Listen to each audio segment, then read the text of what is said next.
Marc Botenga, bonjour. Vous êtes Bonjour. juriste et politologue, marxiste et fier de l'être, et vous êtes candidat aux prochaines élections européennes. Vous êtes membre du PTB, le Parti du Travail de Belgique, un petit parti d'extrême gauche qui monte et qui fait très peur à la gauche traditionnelle en Belgique. Alors, au bar de l'Europe, je vous ai servi de l'oseille, de l'argent en argot, parce que votre slogan, c'est la gauche qui pique contre l'Europe du fric. L'Union européenne, aujourd'hui, c'est une Europe pour les riches? Oui, je pense. Enfin, d'abord, je m'attendais à un petit piment, mais non, tout à fait. C'est aujourd'hui quand on voit que les multinationales en Europe arrivent à éluder toute forme d'impôt, arrivent donc on a je ne sais pas combien de directives qui devraient en théorie garantir que les multinationales payent leurs impôts, et on voit qu'il y a toujours des paradis fiscaux, il y a toujours de l'évasion fiscale qui coûte jusqu'à 1 000 milliards d'euros par an.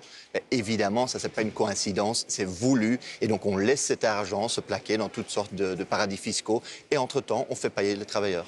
Mais l'Europe est aux ordres de la finance, des lobbies, des multinationales. C'est pas un peu caricatural? Mais ce n'est pas une question de caricature, c'est ce qu'on voit aujourd'hui. Quand on regarde par exemple la Commission européenne, quand on voit maintenant le ministre européen du climat, donc le commissaire européen du climat, qu'est-ce qu'il faisait avant d'être ministre européen pour le climat? Qu'est-ce qu'il faisait? Qu'est-ce qui fait qu'il a cette expertise pour mériter cette place-là? Eh bien, il était propriétaire de 2 entreprises de pétrole. Ça, c'est caricatural. Le fait que ça soit possible. Aujourd'hui, on a Juncker, donc Jean-Claude Juncker, président de la Commission européenne, qui gagne 32 000 euros par mois.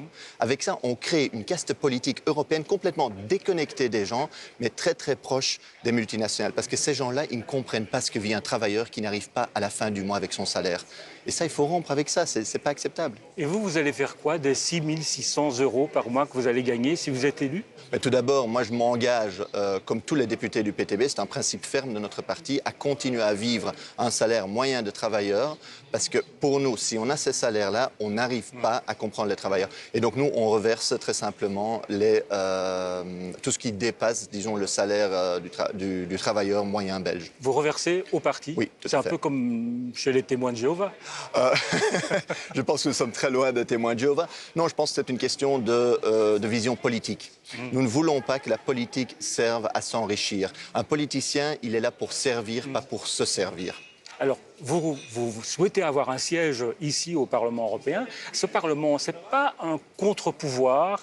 Il n'est pas là pour défendre le citoyen? Mais absolument pas. Quand on regarde les députés de travail qu'ils font ici, c'est pas qu'ils sont contre cette Europe du fric, c'est pas qu'ils se posent en opposition. Heureusement qu'on a un groupe de la gauche unitaire qui se bat contre l'austérité, qui se bat contre cette logique de la concurrence. Mais la majorité des députés, des partis traditionnels, c'est eux qui ont construit cette Europe par les États membres, et les mêmes députés se trouvent ici maintenant en votant les mêmes types de directives, les mêmes types de règlements. Y compris les socialistes, la gauche traditionnelle? Mais c'est pas un secret que les socialistes, ils ont accompagné, ils ont construit cette Europe. Tous les traités d'austérité, les socialistes, les écolos, les ont votés, les ont appliqués. Et donc, à chaque fois, avant les élections, on sait comment ça va. Avant les élections, tout d'un coup, on se redécouvre une virginité à gauche. Mais en réalité, après les élections, on va avec la droite, on les applique. Les socialistes, c'est le deuxième groupe au sein de la Commission européenne. On parle de la Commission libérale européenne, mais le premier groupe, c'est les socio-chrétiens, le deuxième, c'est les socialistes. Donc aujourd'hui, c'est quoi le fonctionnement de l'Union européenne? On va regarder là où c'est pire, genre les Allemands, ils travaillent à 1 euro l'heure, on va généraliser ça. Non, nous on dit, regardons là où c'est mieux. Regardons par exemple qu'en Belgique, les pensions pour les retraités sont jusqu'à 40% plus basses que dans d'autres pays de l'Europe, mais généralisons ça. Quand on regarde la Finlande, est un pays avec un système d'éducation, oui, où les jeunes décrochent très peu. Alors pourquoi est-ce qu'on va pas apprendre des Finlandais et exporter ça ou appliquer ça dans différents pays? Mais ça, c'est une logique fondamentalement différente que la logique qu'on a aujourd'hui du dumping social. Alors, eurosceptique, mais vous risquez pas d'être mis dans le même sac avec les eurosceptiques de l'extrême droite, les Salvini, les Marine Le Pen? Vous n'avez pas peur de ça? Mais absolument pas, parce que nous avons eu un projet complètement différent. Il faut être quand même très très clair que les Salvini, les Le Pen, c'est la conséquence des politiques de la concurrence. Donc on met tout le monde en concurrence avec tout le monde, donc tous contre tous. On dit aux travailleurs ici en Belgique ah non, vous devez faire concurrence avec ce travailleur polonais qui gagne la moitié de votre salaire. Non, il n'y a pas d'argent pour le logement social. Battez-vous avec votre voisin pour obtenir un logement social. Ça crée cette logique de l'extrême droite du repli sur soi. Nous, on dit, on a une vision européenne. On va casser cette Europe néolibérale, pas pour avoir une austérité nationale, comme le propose l'extrême droite autrichienne qui fait travailler les gens 12 heures par jour, ou comme le propose l'extrême droite hongroise, qui maintenant impose 400 € sup pas payés, enfin payés après genre 3 ans. Non, nous, on a un projet, on va dire, voilà, face à cette machine antisociale, nous allons construire un contre-pouvoir, une Europe différente, coopérer, travailler dans la solidarité et briser la concurrence. Regardez cette photo, Marc Botenga. On est au Venezuela et la photo a été prise sur votre site. On peut lire sur une pancarte « Yankee Go Home ». Je suppose que vous n'avez pas choisi cette photo par hasard. Est-ce que pour vous, Maduro n'est pas un dictateur, le dictateur que l'on dit, mais c'est plutôt les États-Unis qui essayent de déstabiliser le Venezuela?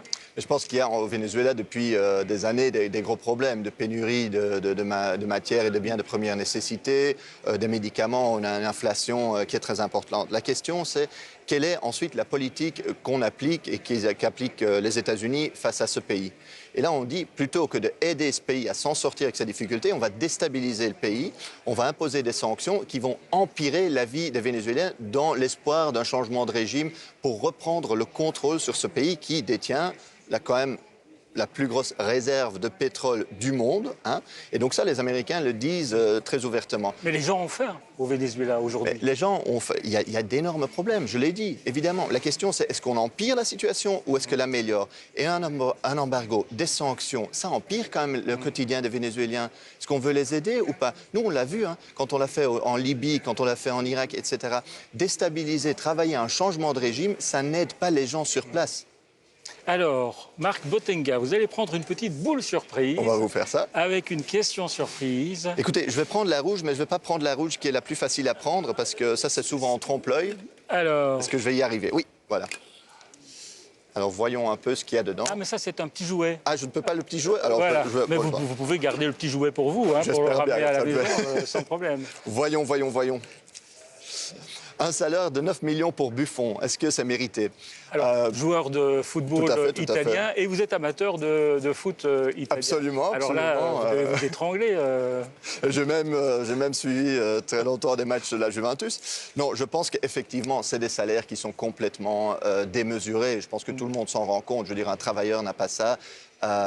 C'est aussi parce qu'on a justement le foot moderne, c'est un foot aussi de spéculateurs, d'achats par des monopoles. On le voit en Angleterre, on le voit en Italie, c'est des grands groupes du business qui rachètent ça.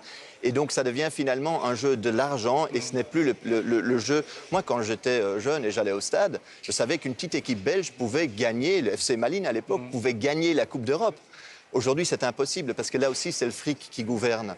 Et donc, nous, ce qu'on veut, c'est clairement que ces footballeurs payent aussi leurs impôts, soyons quand même clairs, qu'ils ne se plaquent pas dans des paradis fiscaux, d'où l'importance de la lutte contre les paradis fiscaux, mais qu'en même temps, on revienne à un sport à taille humaine. Hein, et non pas ce sport au service de grands groupes, de grandes multinationales ou de banques avec la spéculation. Ça, faut rompre le sport, ça doit rester le sport, Monsieur Germain. Merci Marc Botenga d'être venu au Bar de l'Europe. Un peu d'oseille? Ah oui, avec plaisir, là, je vais en prendre...